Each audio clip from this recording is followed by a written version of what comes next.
the idea of today is that we will have, of course, first an introduction to the subject and desired outcome of the session.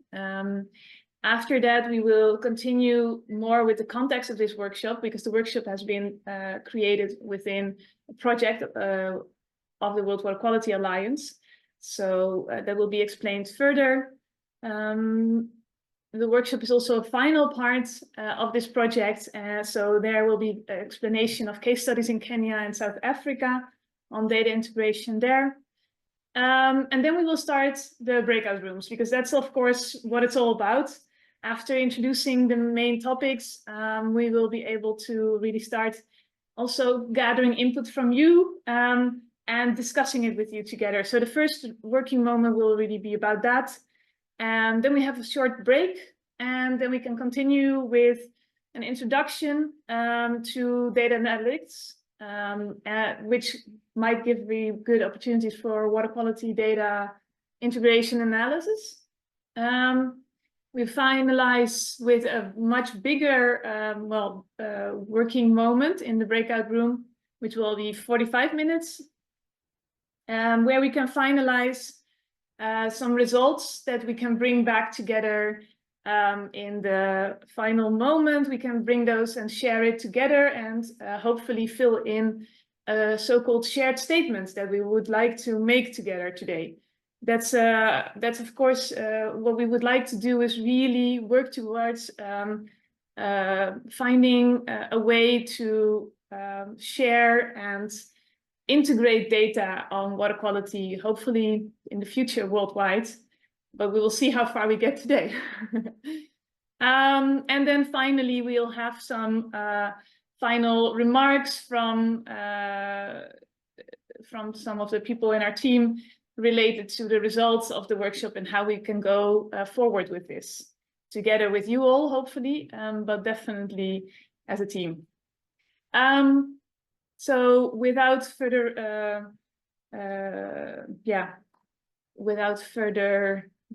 stopping and telling you things, I would like to introduce Lian Poa from Drinkable Rivers, with whom we are hosting this workshop. We are organizing it for the World Water Quality Alliance, but as Drinkable Rivers, we have been hosting this workshop, and I would like to invite Lian Poa, the founder of Drinkable Rivers, to introduce the topic and sort of get you in the mood. Thank you, Sandra, and thank you, dear colleagues all around the world. It has been amazing preparations for today, and wonderful to see so many water beings in the screen. Very welcome. And yes, maybe we could all imagine our favorite body of water, whether it is our shower, our rainfall, our lake, or sea, or our freshwater streams. But I think this is both deeply personal, what brings us here, and it's so deeply shared amongst all of us. And that's also how our journey with citizen science and monitoring water quality started. We were wondering what's the health of our local water body, and if we start to know that, then we can see how it will change over time and what effects it has. And so we have, with Drinkable Rivers, we wanted to move and act towards a world with drinkable rivers. And so in order to empower local people to take care of their own living environment and their landscapes, we gave them the toolkit and the network and the process of being able to assess their water quality. And once we started doing that, we shaped our own data platform that has evolved over time, and it has grown. We are now a community of around 70 different organizations in 23 different countries. And we started to see that the more we act together as one water being, when we are learning to incentivize our senses, towards a similar goal, namely a healthy, ecologically thriving environment where we can drink straight from our rivers, where our soils are healthy, where our air is breathable. It makes sense, and yet it seems complicated. And we thought if we empower that feeling of togetherness, it will grow to feel more of that human, earthly and water family being. And so we started to collect that into our platform that you will hear a little bit more later from Maggie. And but then with Sandra being there also from the beginning, when we were shaping this, we had been dreaming about this actually, that we would come one day together with people from all around the world who are already looking at their quality of their environment, their data collection, both those who do it as officials and formally as experts, and those who do that as engaged citizens. And so we're very happy that today we're exploring how this is coming together, what synergies there could be, also what hesitance we have and that we would need to overcome so that we feel safe to be together more. I wish you a very good workshop. And if I forgot anything, Sandra, then please emphasize that before we head out. Thank you, Lian. No, I think this is a very good summary and a very nice introduction to the workshop. But to be able to continue on what you were saying, of course, to be able to do that, we started working together with the World Water Quality Alliance. And I think that is a very nice bridge to our next speaker, because I would like to invite Stuart Warner, who is a water quality specialist for United Nations environmental program, GEMS Water. And he will explain to us a little bit better about how we could, how this first idea fits into the World Water Quality, so how the context came to be to the project where this workshop is part of. So Stuart, please, if you can take the floor, thank you very much. Great stuff. Thanks very much, Sandra. Thanks very much, Leanne. So what I want to do, I just want to spend a few minutes to provide a little bit of context on why this work is so important and the origins of it and how we got to where we are today with this. So my name's Stuart Warner. I work with UNEP's GEMS Water programme. And GEMS Water is the global environment monitoring system for fresh water. And GEMS Water is a very old programme. It's been around for nearly 50 years in one form or another. And the mandate of GEMS Water back in 50 years ago, it came from this idea that we really do need to understand how fresh waters are changing. And this information is needed so we can use the data to understand what the pressures are and those impacts of those pressures that we're putting on our water bodies. And this would feed into sort of global water quality assessments and to feed in and provide a science basis for assessment for complex decisions and understanding of how we need to manage these water bodies. So GEMS Water works on a number of different fronts around capacity development. It hosts the GEMStat, which is the global environment monitoring system database, and we're also involved in SDG Indicator 632. And within UNEP, GEMS Water is the implementing program for this SDG indicator. Fast forward a few years to about 5 years ago, the World Water Quality Alliance was established. And this was in response to a UNEA, so a United Nations Environment Assembly resolution that asked UNEP to actually create this World Water Quality Assessment. And it was recognised kind of early on that we'd need partners for this. And so the World Water Quality Alliance was created, and this is like an open community of practice that focuses on improving water quality by working through this broad partnership of lots of different organisations. And the way the World Water Quality Alliance works is through a number of different work streams. And each of these work streams focuses on a different thematic area around water quality. And this, where we are today, is based on the work of one work stream, which is the Citizen Science for SDG Indicator 632 work stream. There are many other work streams on things like plastics and earth observation, social engagement, youth engagement, lots of different work streams. But this is just one, which is looking at Citizen Science for SDG Indicator 632. And within this work stream, there are a number of different projects, which I'll touch on in a few minutes. But this is one that's looking at one particular barrier to citizen science being integrated and mainstream as part of 632 reporting, and that's around data integration. So I mentioned that GEMS Water is the implementing program for this SDG indicator, and this is one of 12 indicators under SDG 6, and all of the work for SDG 6 is coordinated under UN Water's Integrated Monitoring Initiative for SDG 6. And UNEP's custodian of 3 of these indicators under here, so 632, 651 on IWRM implementation, and 661 on freshwater ecosystem extent. But focusing just on this one indicator, this is under SDG target 6.3, and I won't read it out here, but the important part is that by 2030, we need to improve water quality. So under this target, there are these 2 specific indicators which measure progress towards that target.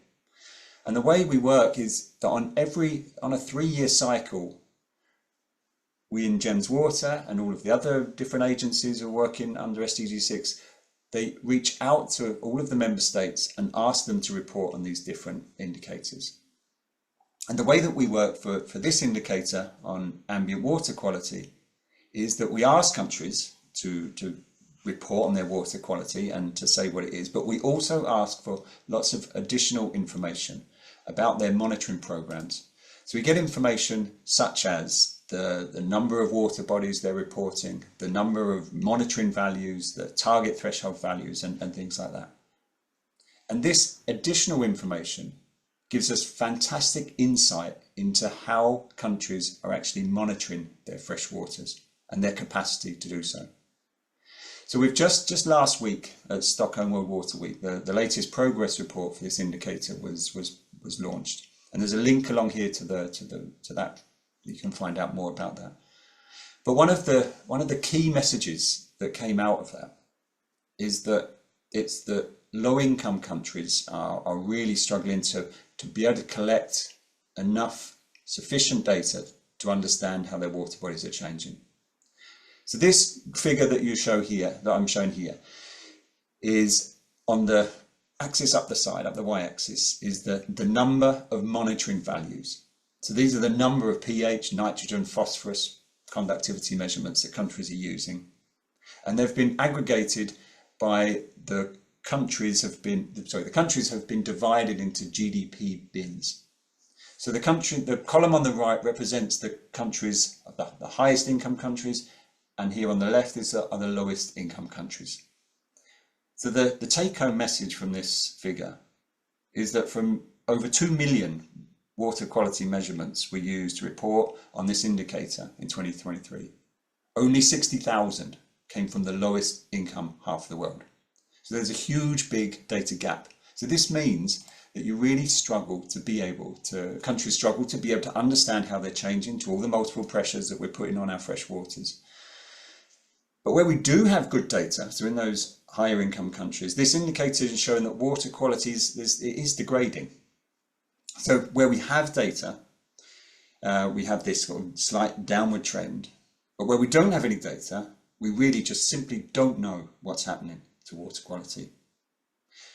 And if you project into the future, and if you look at this, and we're looking to 2030, which is the end of the 2030 agenda, the health and livelihoods of 4.8 billion people could be at risk if we don't improve this and better understand how our water bodies are changing and improve water quality monitoring. So we in UNEP are working on multiple fronts to try and help fill this data gap. We have projects on citizen science, earth observation and modelling. But one of our key messages is that you cannot monitor our way out of this crisis, which is facing our fresh waters, but the data are an essential prerequisite to management. So with our citizen science work, one of our kind of approaches, our ambition is to normalise the use of citizen-generated data for SDG 6 reporting, and thereby bring about positive environmental and social change. And the rationale for this is that citizen science data can be a valuable source of reliable in situ data which are needed.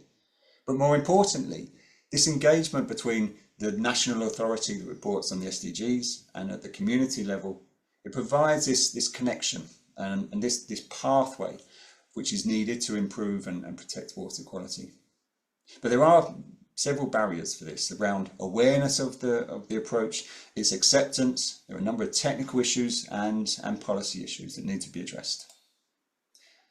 So within the World Water Quality Alliance, within this work stream, we have a very active working group of practitioners and experts from all over the world. And we've established projects in 7 countries, focusing in Africa at the moment. But as a success story, 2 of these countries have already used citizen science data to report for SDG Indicator 632, namely Sierra Leone and Zambia. To address some of the other problems, we put together a policy brief and a more expansive technical brief that goes into the details, which says that this approach isn't just valuable for low-income countries, but it has great value in all countries. And also we had a knowledge exchange workshop last year in Nairobi, and we've put out an article that goes a bit deeper into some of these for the scientific audience. But we have great plans to expand this work, and this workshop, what we're doing now, is part of that. We will share the links to this. This is the policy brief that we which is going to be launched in a couple of weeks, and this accompanies a more expansive technical brief. And this is really targeting the policy level and making the case for why citizen science data should be incorporated into international monitoring programs. So just to finish up is to say that we've made good progress so far within this work, but for this objective to be reached and to actually be able to normalise citizen science data being part of national monitoring programs, we need to upscale. So we need to further expand the projects that we have going. We need to start new projects, but there are numerous barriers that need to be overcome, and we need to employ additional innovation. And this is around financial and technical issues. And this is where this workshop, this project fits in to this work. We're looking at one particular kind of technical issue around integrating data from different sources, be this citizen science data sources or national monitoring programs, to be able to integrate all of these data together to form one usable assessment for water quality, and to better allow us to understand how water quality is changing at different scales. All of this needs to be embedded in policy, and there's a huge and massive job to be done around raising awareness of this work. So I just want to finish by just reiterating how important this component of this work is to make sure that we keep going in the right direction. This data gap is simply not going to fill itself. It's going to need our help. And just to say, it's not just for low-income countries. This approach has huge value for all countries. And just to make clear that this is very much a team effort. There's lots of people involved, from those on the ground actually collecting the data, from all the different partner organisations, which there's some of shown here on the logos below, but there are many more as well who are involved in the wider working group. So I'll stop there and just say thanks very much. I'm looking forward to the rest of this workshop this morning. Thanks now. Thank you very much, Stuart. That was very good to set the scene and really understand the background of where we come from here together today. Because indeed we want to all work together, and hopefully with more people after this workshop, to reach SDG 6 worldwide. And national programs are not enough, but citizen science programs are also not enough. So how to combine those, how to bring all relevant water quality data together. And we also, of course, started doing this already a little bit. So we started testing a little bit within the project that we started at the beginning of this year. And I would like to introduce Steven Vazel from Earthwatch Europe, who led the project, to explain together with his colleagues what we already did for several case studies in Kenya and South Africa. So thank you, Steven. Yeah, I see that you're already sharing your screen. Maybe you should put it on presenters mode. Yes, perfect. Yes. Okay. Okay, go ahead. Thank you, Sandra, and thank you, Stuart. So as picking up where Stuart hopefully left off, a key element is getting the data from the citizen scientists and getting it together with other monitoring approaches, other monitoring activities going on. And within this project, WWQA project, we've had the opportunity to do this in 2 different, very interesting pilot case studies.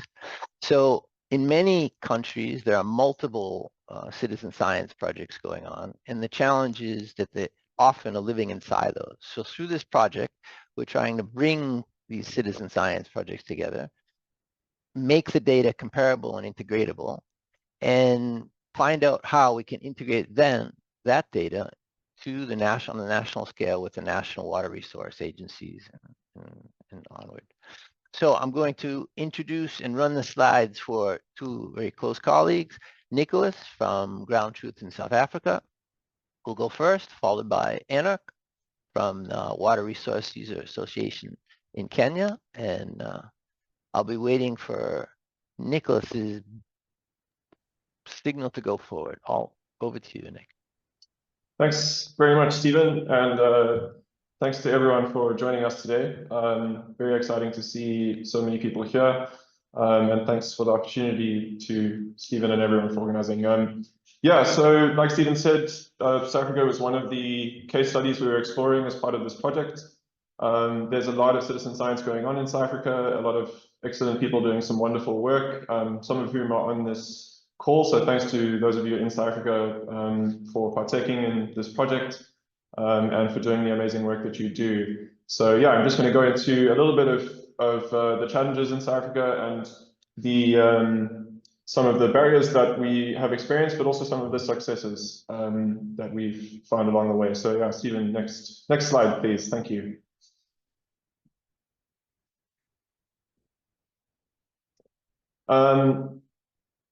So basically, there's a lot of citizen science going on in South Africa, and my colleague Tanisha Curtis is sort of leading an initiative called the Citizen Science State of Rivers, which is where we're trying to figure out a way to use citizen science to monitor water quality across South Africa in a sort of a standardized and organized way, so that we can start looking at how to integrate these data into a national reporting database that the government can use. So essentially, it's a way to sort of formally in a coordinated fashion generate citizen science data across the country, look at the health of our rivers, but involve communities in doing so, because as I think has been mentioned, the national government, as much as they can do, it often is not enough to cover all of our river systems. So it's really good to get the communities involved as well. You can go to the next slide, Stephen. Thanks. So recently we ran a sort of hybrid online and in-person training workshop to get together our partner network of citizen scientists across the country involved in using the Freshwater Watch water monitoring kits. We had 42 participants from over 25 different organizations and initiatives or teams, sometimes just individual citizen scientists that joined us for that, which was really terrific to see. And we ran them through this workshop training how to use the Freshwater Watch kits, because obviously, as many of you will know, citizen science data for integration, one of the first steps is making sure that we have a good standardized protocol that everyone's trained in and we can collect good data. So it was really nice to have turnout there from many of our partners. Next slide, Stephen. So after the training, the next step was to get for all the partners to go out and start collecting data. It was amazing to see the data coming in and to see how much enthusiasm there was from our partners and from the community of citizen scientists across the country. And from the photos here, you can just see that there was a really nice range of people involved, different people from different areas and different backgrounds, all participating and looking at water quality in a range of different circumstances, from areas local to them that were very polluted that you can see citizens really care about, to just monitoring the water quality of streams and using that for all sorts of purposes, which really helps with gathering the data and obviously all of the other benefits that come with it, like education of school groups. So really nice to see a lot of data coming in there. Next, Stephen. Thanks. So yeah, we've had over 120 submissions. I think, yeah, as of this morning, it's about 124 from July until September from a whole range of groups across Africa. You can see that there's pretty good geographic coverage there. So partners all over the country getting involved and using this as a standardized technique, all coming together to work towards a common goal. Thanks, Stephen.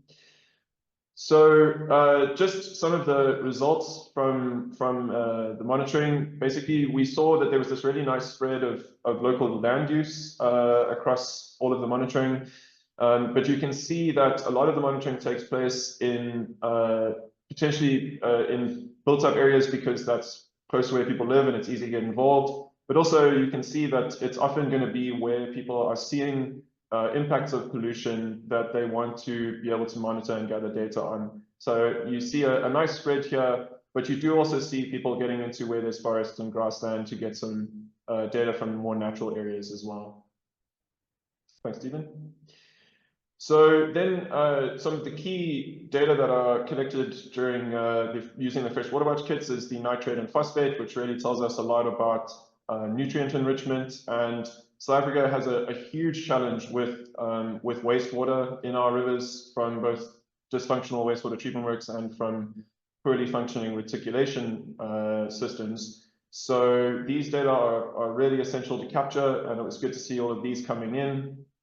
But at the same time, as part of the State of Rivers work, we collect quite a lot of anecdotal data using clarity tubes, which is basically our version of the SECI, the Freshwater Watch SECI tube, gathering similar data on water clarity. We also use the technique MiniSAS, which hopefully many of you will be familiar with. It's the mini stream assessment scoring system.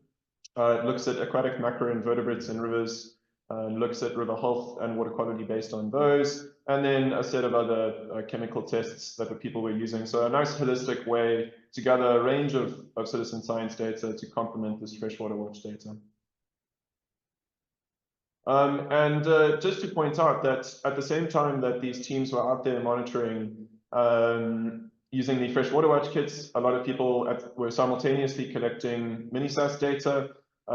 This is just to show the map. You can see this is on the MiniSAS website. And you can just see that there's good sort of global coverage of different people all over the world testing out MiniSAS and using it. So we're getting data across a really nice spatial scale. And during that time that the Freshwater Watch kits were being used for this project, there were 75 MiniSAS observations logged. So again, we're gathering good data from multiple sources. MiniSAS is a really nice citizen science tool to gather river health and water quality information with a range of other sort of qualitative benefits. But it comes down to, if we're collecting all these data using these different techniques, how can we coordinate so that we are better aiming towards integration for 632 reporting? So yeah, this is just to drive that point home. Basically, during this project, we've got people collecting data via various mechanisms. And ultimately, you know, for the citizen scientists and groups involved in this, they have their own goals and objectives for their monitoring, which is terrific. And we want those goals to align with ultimately with national and SDG reporting. So if we're collecting data using all of these different techniques, how are we going to coordinate those so that we're working towards a common goal? And basically, how are we going to figure out ways that we can get all of these data, for instance, in South Africa, where we're collecting with these different apps, ODK Collect, Survey, 123 are examples, Minisast, of course. How do we get all of these data into a centralized, manageable database? So that's just a little overview of what happened in South Africa. We collected a lot of really good data, and it was really nice to see all of that coming in from all over the country. I think we ran a successful hybrid training workshop that everyone was very enthusiastic and involved in. So thanks. Basically, this is just to say thank you very much to all of our partners in this work, for all of the people that have supported the research and development that has gone into this, and especially to all of the citizen scientists and citizen science monitoring groups that have contributed data to the South African portion of this project. It's been absolutely wonderful to have your support, and it's going into, as you can hopefully see through this workshop, some really important work for not only South Africa's national reporting, but also for global reporting on water quality. So thank you so much to all of you, and thank you very much, Stephen, for your excellent slide transitions. And I think we can move on to Enoch. Thank you.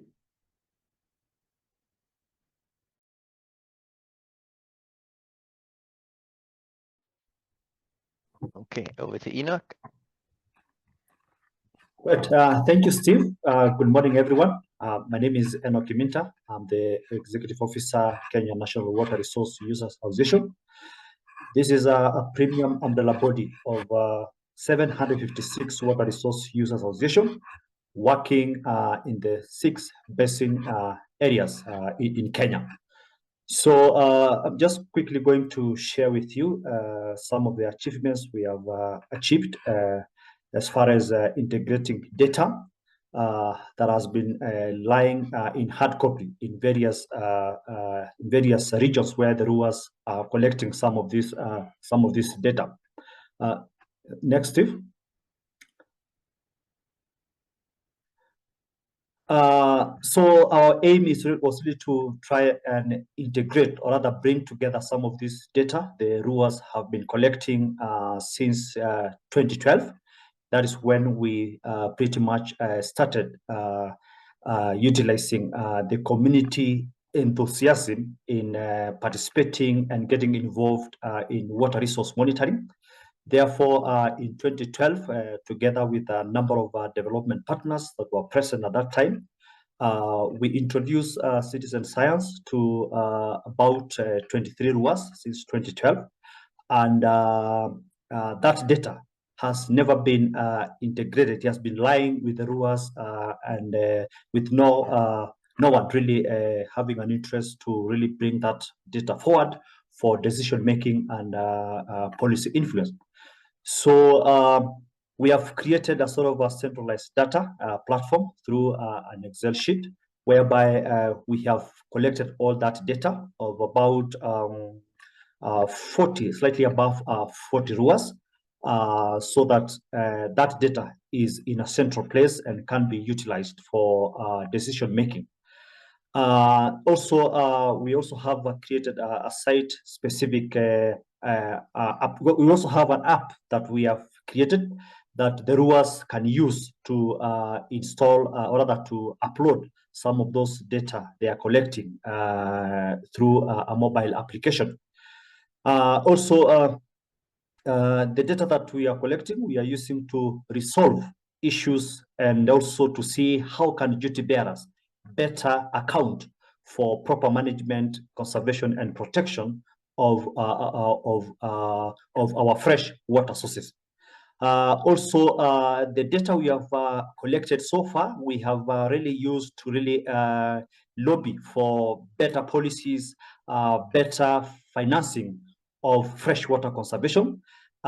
Case in point is that we have been able to use that data to lobby the National Assembly of Kenya to ensure that part, or rather a percentage of revenue collected from water use can be plowed back to the RUAS, or rather the Water Resource Use Association, to enable them continue collecting this data on behalf of water agencies working in Kenya. So we have pushed for that bill. It is in Parliament at the moment. It's called the Water Resource Regulation Bill 2023. We're just waiting for Parliament to resume. Then the bill will be passed, or rather ratified, and then the Water Resource Authority now will develop guidelines on how, or rather the criteria on how the RUAS can start receiving that money to continue supporting the good work the community scientists are doing in monitoring our fresh water sources. Also, I'm also happy to report that again, some RUAS are now using, just before you go, Steve, some RUAS are using the data they have collected as a source of income, because we are having researchers going to seek some of this information from the RUAS, and they're able to make some money to support their work. Next.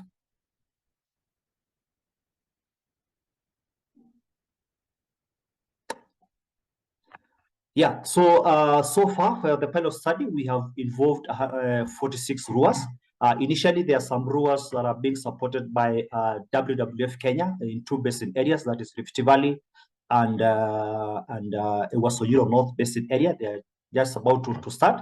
So at the moment, in our database, we have 46 RUAS that are already collecting, our fresh, monitoring our fresh water sources. And so far, we are monitoring 49 sites.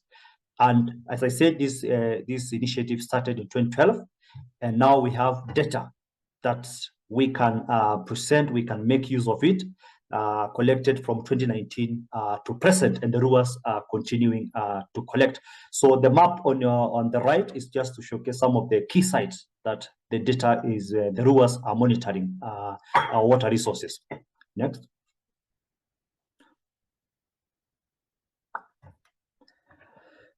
Yeah, so this is how the app looks like. So we have just developed a very, very simple, easy to use application where the RUA can load in its name, and then it can also input the location, the exact location they are monitoring, and they're able to key in some of the parameters they are sampling, for instance, the pH, the DO, the EC, turbidity, temperature, and of course, the nitrates and phosphates, which we just started out of the equipments provided to us by Fresh Water Watch.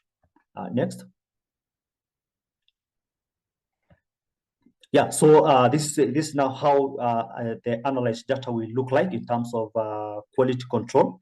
And if you see the map on the right again, the red indicates the nutrients level in our fresh water sources, and the orange represents the level of phosphates in our fresh water sources. So that is how the RUA will be seeing where they will be collecting that, where they are collecting that data, and the specific parameters they are monitoring. Next.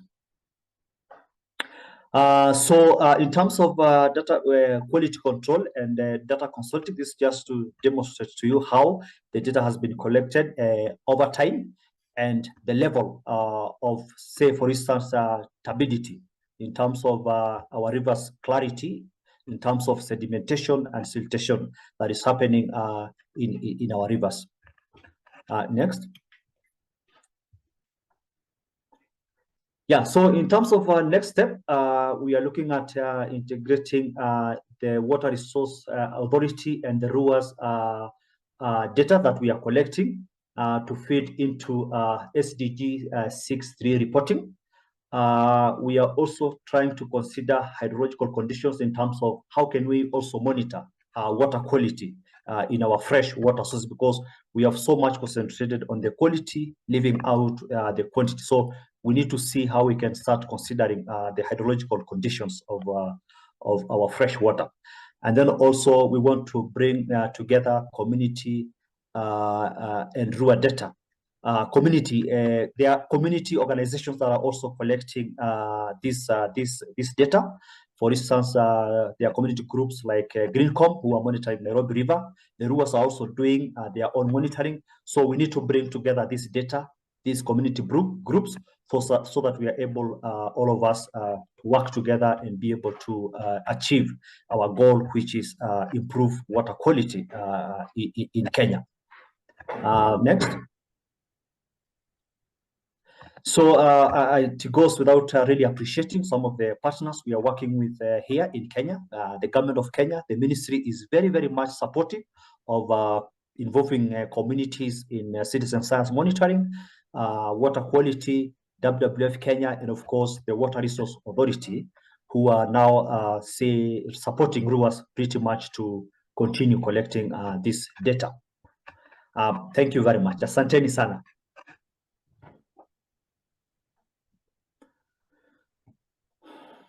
Great job, Enoch.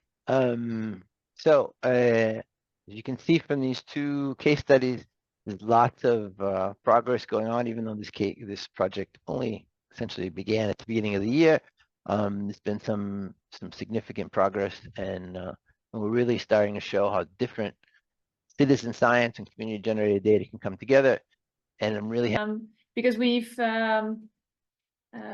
in the process that well, everybody has already described, there needs to be some sort of how do you say it? We go towards a value that that is beyond, of course, data integration. Why are we integrating data? We're doing that to be able to combine the data to start understanding what the water quality is worldwide or locally.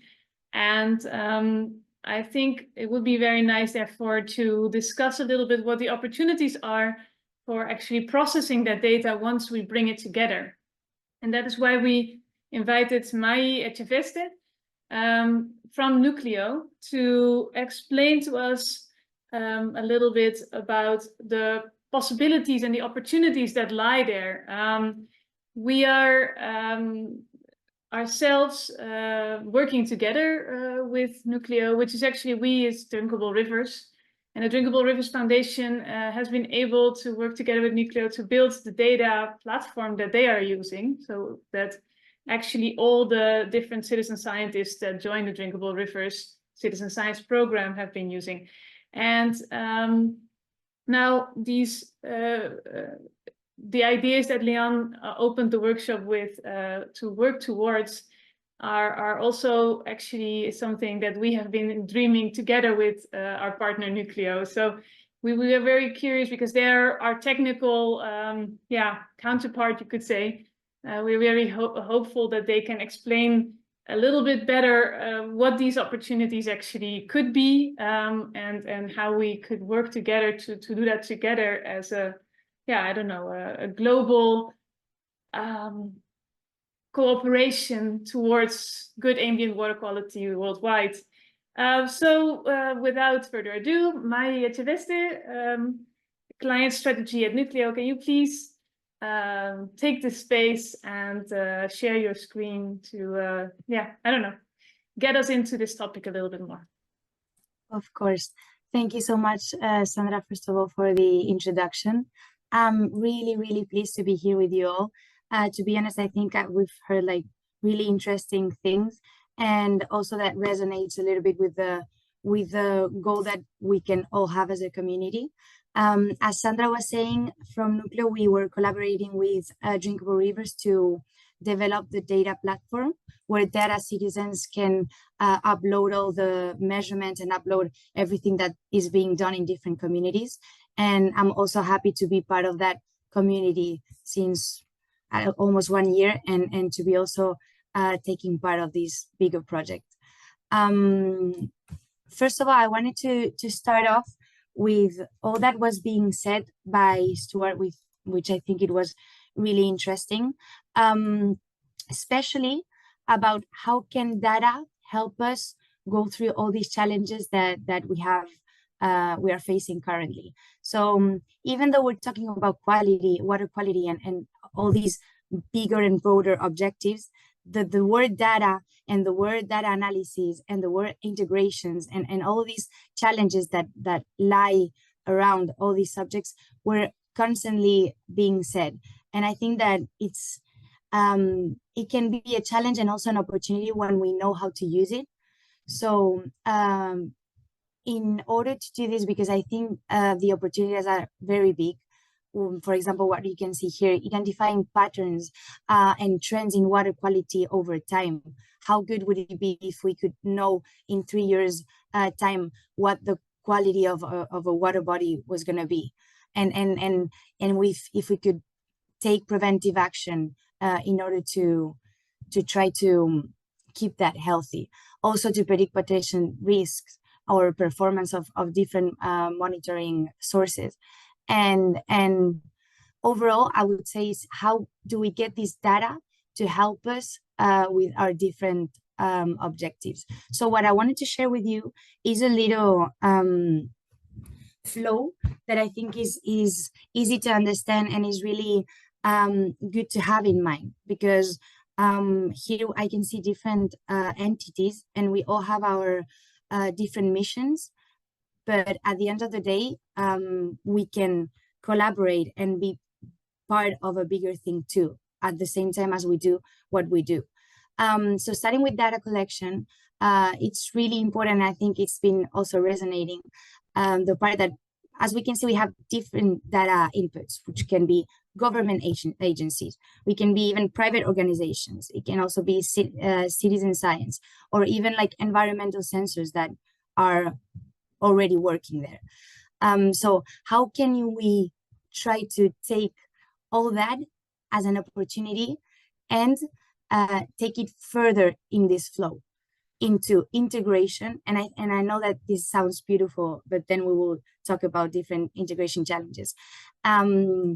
So how do we take that into big data, which is just taking all this data from different sensor entities and bringing it all together to then integrate it, which is one of the big challenges, and then provide a layer of analytics. This layer of analytics can uncover things that maybe if we didn't have that, it's really almost impossible to use. And nowadays, there are really advanced analytical tools which can help us do preventive measures, identify things that we wouldn't if we didn't have that data integration and that little data analytic layer.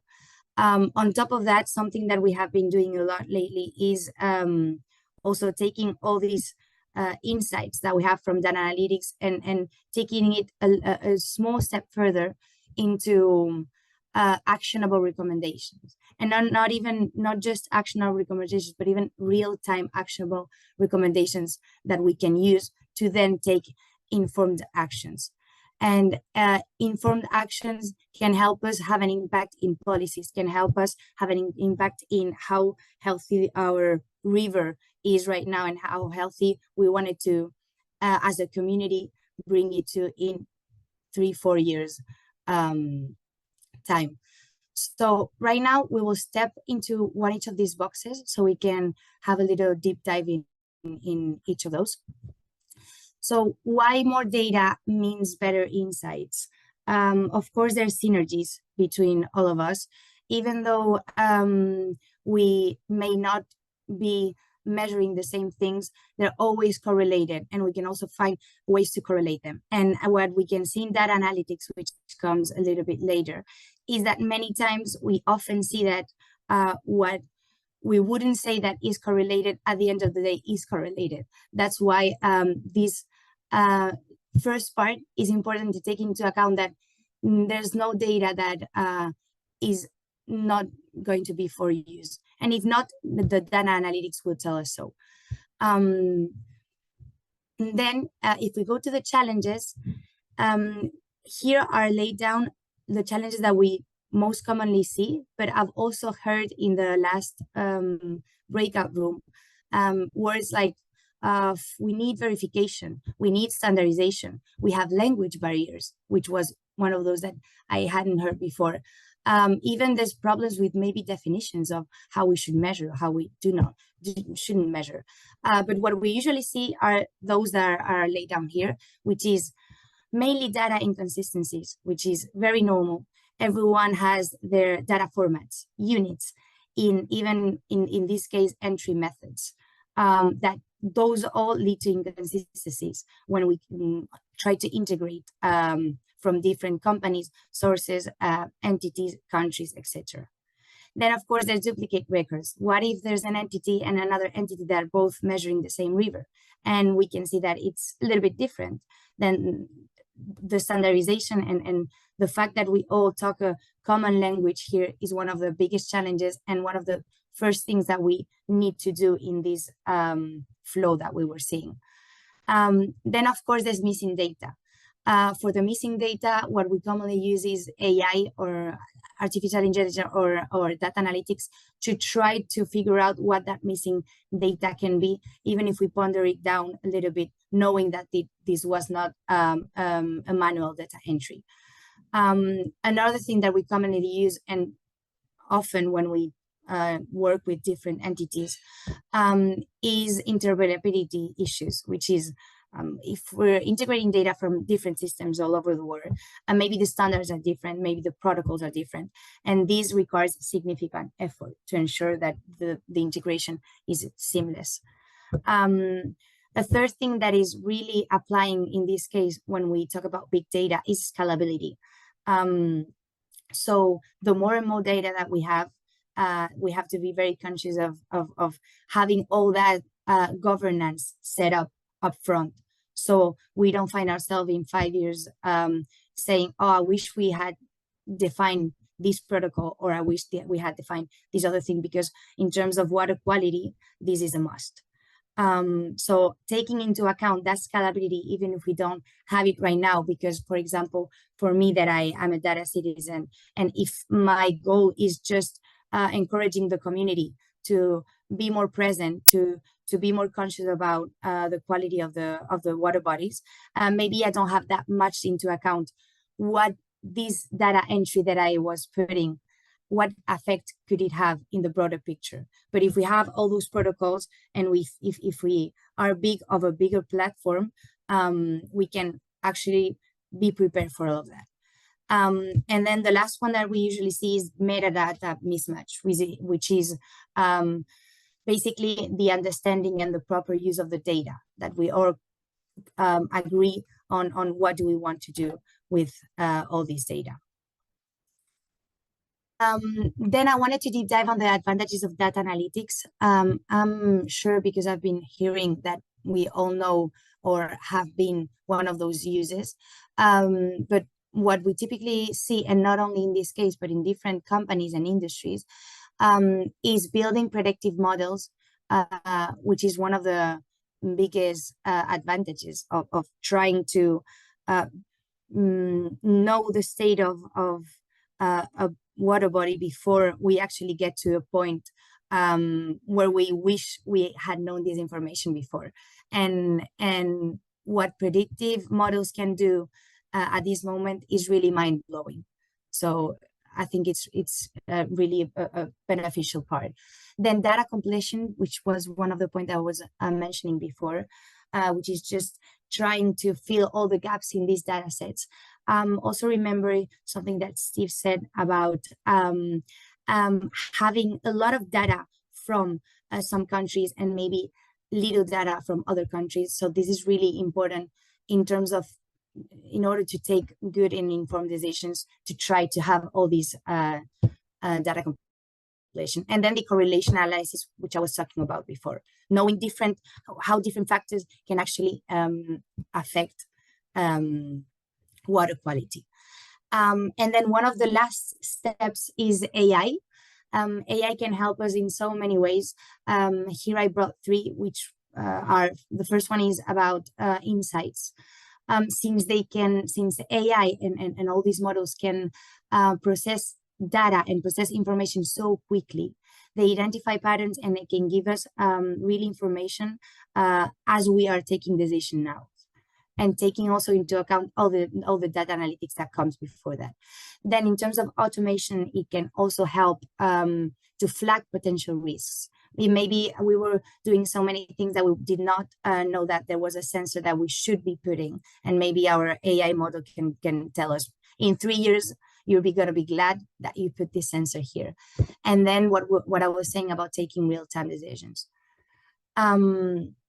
We have seen this happen in different industries, but I think it's good that we end up saying that this data collaboration is not something that is starting now. It has been happening for a while. I'm sure that Stephen and so many people here can tell us the different challenges and how they have tried to get to this collaboration. But what we really need to do is take into account this process and think about all the decisions and how we should tackle each of these boxes, so we can finally get to a point where all this data, first of all, is useful for everyone, and we can build together policies, and we can build together this common language that we were talking about. And the reflection that comes from here is, as I was saying before, there's many opportunities, and we need to lay down which opportunities are the most interesting for us, because the sky is the limit here. And also what challenges we need to face and we need to tackle as soon as possible in order to make this happen, and in order to make this happen in a sustainable way. And I believe it's my time to end. I think Sandra was telling me my 2 minutes. But yeah, I'm super happy to be here with you all, and any question that you have, please ping me.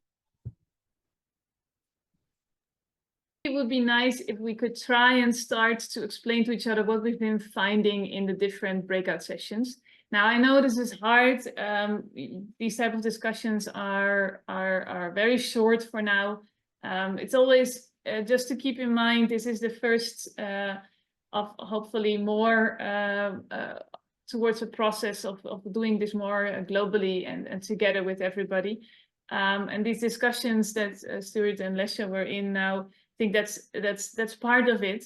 But let's try to go back to these statements that we hopefully have been able to create, and give a little bit of feedback of how the feeling was in the different breakout sessions and what statements we have tried to get.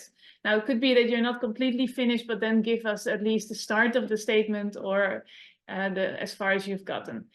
I'm going to start with breakout session 1, Stephen. And Anham, I'm not sure who wants to take the floor, but I will leave it up to you to explain to us what you've been able to find in the goals and value for integrating data. Stephen? Okay, yep. So we had a spectacular group, very well-rounded, with people from all different areas, from the policy, from the communications, from the education, from the sustainability, and we finished with 10 seconds to spare the question, the 4 sentences. So I just put it in the chat. Hopefully there's no spelling errors. We didn't have a chance to check the actual writing, but we, for opportunities, because I'm going to read it to you, because of the large data gaps, degraded water quality, and the growing interest from policymakers in citizen science, we have an incredible opportunity now to expand citizen science and to create collaboration and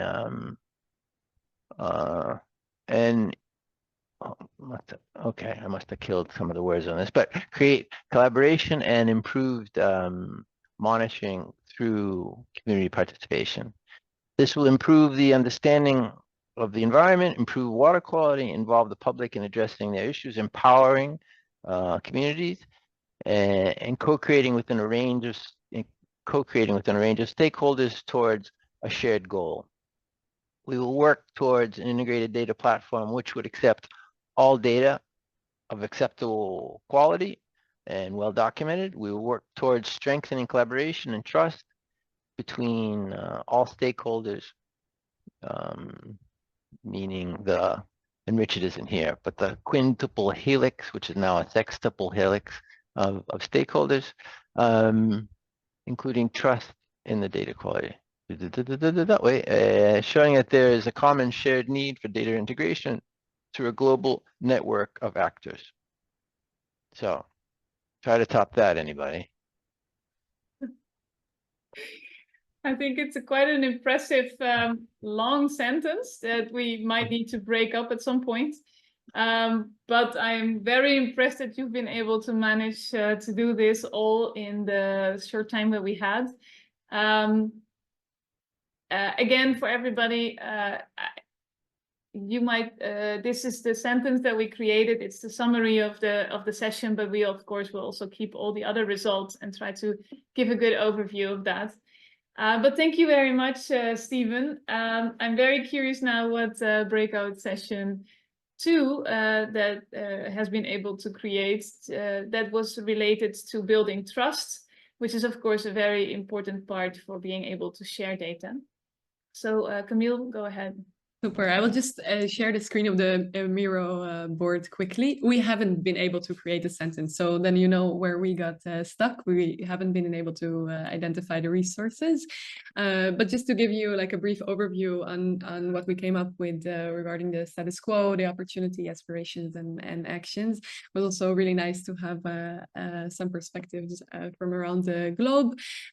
So we've been talking about like how showcasing more or like currently there are not a lot of best practices yet showcased. Maybe there is too little awareness on how it could citizen science could contribute and data sharing. There were some comments made on, okay, we are collecting so much data, but it's not used, and we've been speaking why, but like that's of course has been the theme of our session. Data cannot speak for itself. The case needs to be made and action needs to be carried out. There's maybe a false assumption that we can just share the data and that's it. And currently, maybe we need to share more on how data could be used as a form of empowerment. Of course, this topic was raised on how data is seen as an unqualified data source. And of course, the topic of water is a very sensitive issue. So I've been speaking about that specifically as well. And then we see some opportunities for strengthening relationships, presenting the data in an accessible way that people can connect with, realizing how much resources there are already available, and maybe there is an opportunity for the younger generations, which is not necessary, but for trust maybe. And then there were these aspirations and actions. So making sure we have long-term visions, pilots that showcase the benefits of data sharing, and alignment and implementation of relevant policies. When it comes to the action, story maps was one of the actions that came out, like to really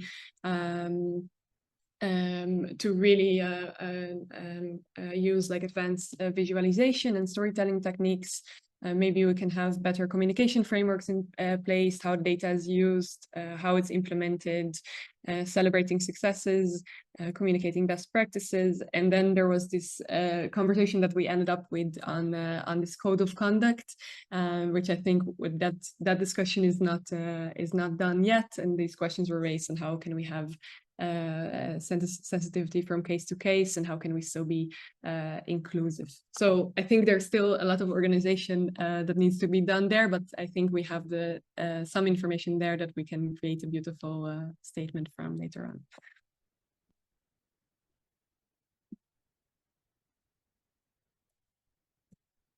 I think you're muted maybe still.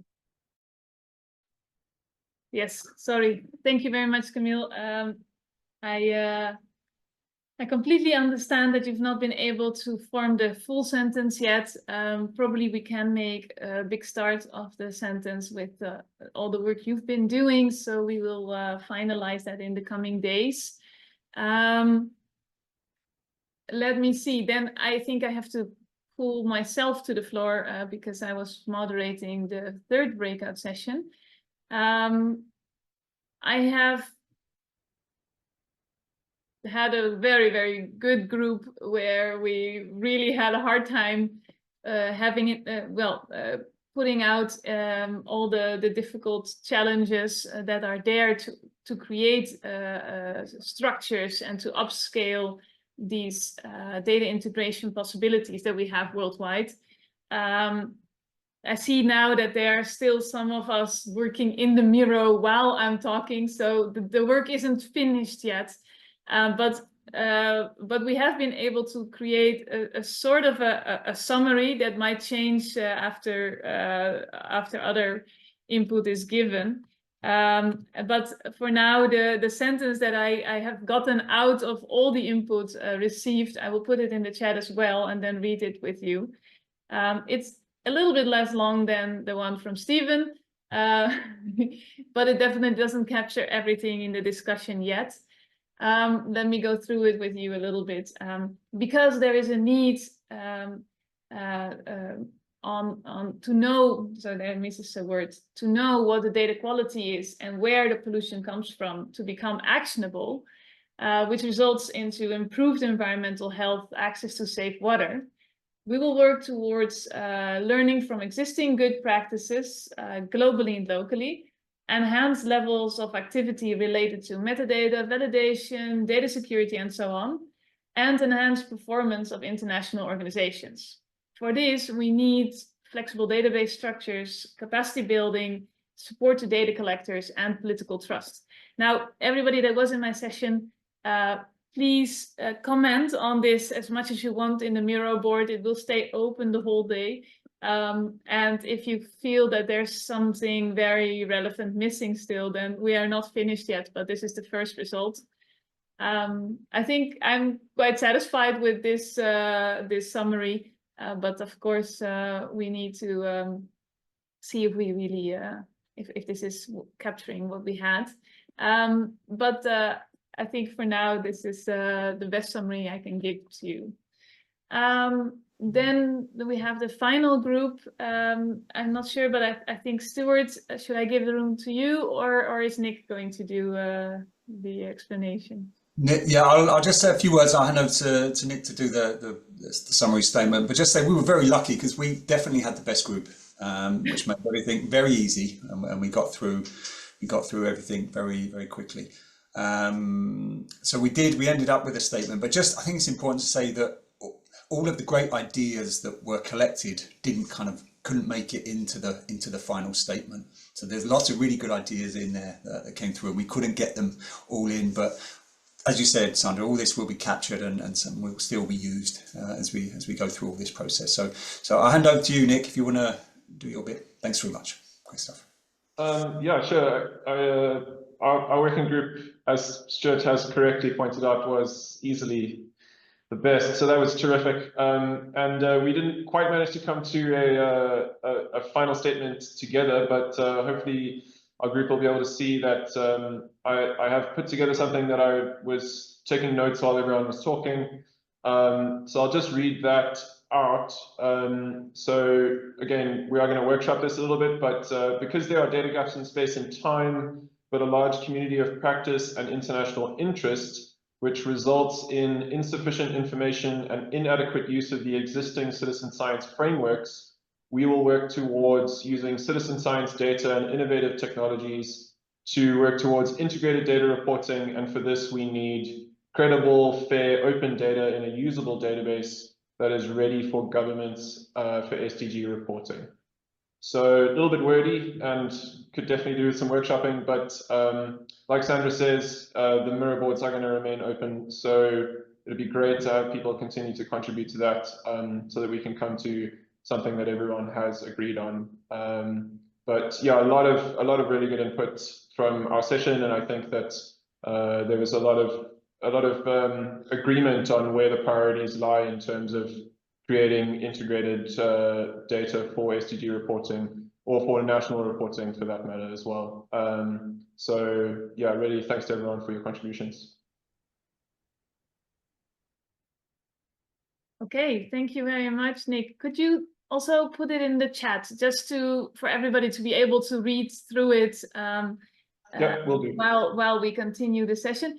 Yeah, so we're already reaching this final moment, and we've been talking about these statements, but I want to be able to share with you sort of a concept draft that we've been writing that explains the backgrounds that were also presented, and also the different descriptions of the different breakout sessions into one short document of 3 pages, where we will also add these statements and as addendums the results of the workshop furthermore. And I want to just give you a sneak peek so you know what is going to come towards you.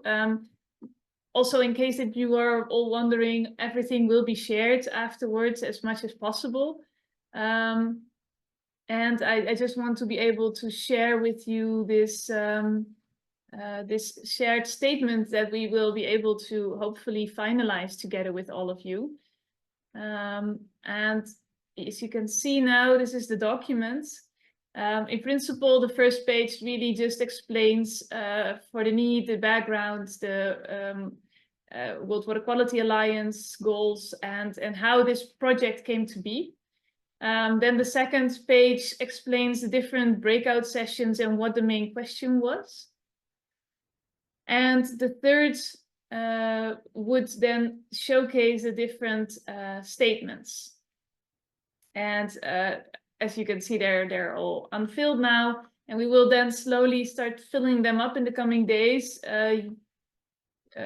gathering and synthesizing all the information that was put in the different breakout sessions. And hopefully, as soon as possible, we can send to you a first version of this document, but also the different addendums that are part of that. As you can see, I think for now, we are going to, I think it would be nice if we could start from here with sort of the question, and perhaps for you more a question towards yourself, whether you want to be part of this addendum or not. And also if you would want to be part of like a list where we can share the contact information of everybody that was part of here. Now, you don't have to answer yes or no now, but it would be good that we will send you an email after this asking your permission for that. And if you don't want to, then we will ask you to reply to us and send it by the end of this week. So we know whether or not you want to be part of this, the results of this session. And if you want to be mentioned, or if your organization should be mentioned, that is up to you. So I think that's something that's important, because of course this workshop should not end here. And that's also why now I would like to invite our final speakers. And first of all, those that will be somebody from the World Water Quality Alliance coordination team. So either Anham or Nina, I'm not sure who of you will take the floor, but I would really like to invite you to give some, to remark on what you think of the workshop, and also what you think, how we can use it to go forward in this process of data integration on a global scale. So go ahead. Thank you so much, Sandra, and thank you really to everyone for your active participation and for the organization of this workshop, which will certainly help take forward the the aspect and these kind of existing barriers, opportunities that are part of kind of citizen science for water quality monitoring. This is definitely one of like a very, very active work stream that we have. And indeed, when we look at the vision of the World Water Quality Alliance, it provides, it's primarily meant to provide, it's a platform, a global platform for stakeholders, including scientists, practitioners, policymakers, youth, indigenous peoples, and local communities. So all kinds of stakeholders across the board, beyond just the technical audience. And that's how it was originally convened as I think Stuart presented in his earlier presentation, which strives for a world in which ambient water quality is improved by moving from data to action at local, national, and global scale. And again, we aim this very much to be a global and inclusive platform, and convening different solutions through, again, convening communities composed of experts, practitioners that are set up under different work streams to improve water quality monitoring. So both the solutions for improving water quality monitoring and also solutions for water quality. And again, focusing on the themes of data to action, water, energy, food, environment, and health, and citizen engagement, citizen science, and capacity development. So citizen science actually sits very, very squarely within and cuts across these three focus areas. I thought, again, actually, interestingly, this workshop, some of the findings that I heard just now and that I heard also in my own group, they mirror very much those findings that we had from another workshop that that we co-organized with the University of Stirling last week on using Earth observation for water quality monitoring. So again, something that we try to do in the Alliance is look at what are complementary technologies for monitoring water quality. And again, I think the themes of engaging communities, making data more accessible, more digestible, getting it to those who need to use it, and essentially governments, firstly generating it, and of course making sure that it is used, was a key aspect of the discussion from last week's workshop as well. So it kind of illustrates the fact that I think there's still a lot to be done, and I think we can think of that as an opportunity for how to increase this uptake of the data that we have. And I think, as we heard here in this workshop through the great presentations from Enoch and Nick and Stephen earlier on, is that there's some great examples also of how citizen science data has been used. Of course, there are still barriers, but I think there's some wonderful champions we have through those countries that we have and that we are working with. I think there's a lot of potential to also overcome some of these aspects related to reliability of the data, accessibility of the data, kind of what models work in different places. I think there's some great material and opportunities there to share these case studies and these examples that, as we heard from Stuart, are already contributing to SDG Indicator 6.3.2 monitoring, and hopefully we'll then have more countries using this, and especially those countries that are more data scarce. And as we see, that's another real challenge that we really need to plug in the water quality arena, is that we have half the countries reporting who only reported, I think, was it 60,000 data points out of 2 million in total, so 3%. So there's a big gap there within those countries as well. And I think we have we really need to harness this opportunity for citizen science data to fill that gap. I think another point that came to mind is that, again, when sharing this on the global level, some very low-hanging fruit is to look at its use and the translation of these case studies to those countries. I mean, of course, we tend to be quite Anglophone focused, and I think that's something that we can start immediately working on, is especially when engaging with communities, is looking at how we translate translating these materials and these case studies. And of course, through the Alliance, we will continue sharing these pilots. We're working on with Earthwatch on a seed funding, again, part of the work that Enoch presented on digitizing citizen science data. So again, I very much look forward to working with you on releasing the policy and technical brief, also continuing to share the lessons through this paper and through our networks, and of course also liaising with the other work streams to kind of help create these connections, both horizontally where different thematics, different work streams are concerned, but also vertically. So connecting local communities and their engagement to governments who will need to use this data, and who we hope to help do that. Thank you very much. I'll stop there since we're approaching the end of the workshop. But thank you so much. This was a great workshop, and I learned a lot as well. Thank you so much, Nina, Rasika. Yes, I'm happy to hear that you also see a lot of things resonate happening at this moment already. Indeed, is that on average, good ideas never come from one area at the same time. And indeed, in my own breakout session, like Earth observation data and satellite data was also definitely mentioned as something that we should, there's all different data sources that indeed should be combined. So it's definitely not just citizen science data that needs to be combined with citizen science data, but should go far beyond that, because that's the opportunities that are there.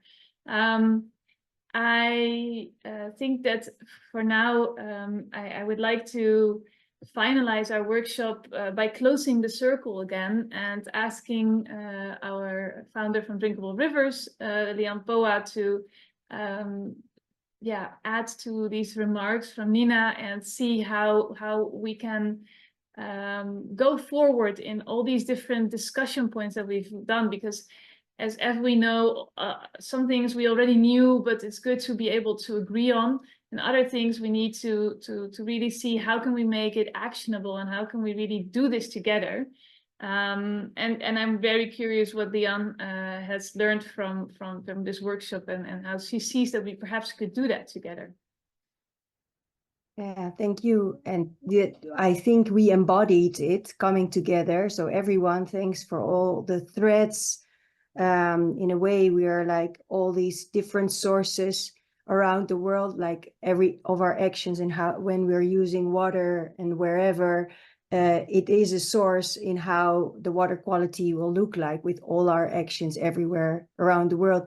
And in a way, what we're now doing is whether we are on the journey already ready to go and plunge into the sea and having confluence with all of us, but what we have practiced now, we are embodying this water system ourselves.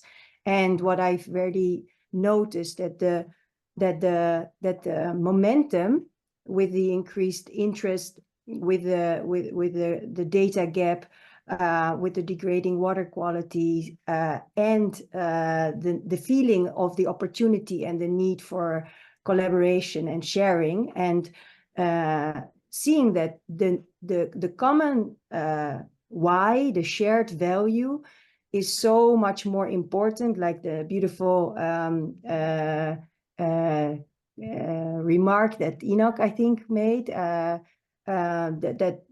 our precious water, the base of all our life, will overcome all these barriers by means of what we have learned with other areas, indeed by these code of conduct, by having this shared statement. So I'm looking forward to really what citizen science can invite is to have this diversity in unity, rather to have a one-size-fits-all kind of thing, that the diversity is the richness, but by having it combined with a shared need and a shared direction will help us. So thank you for convening all of us and confluencing, and looking forward to our next flow.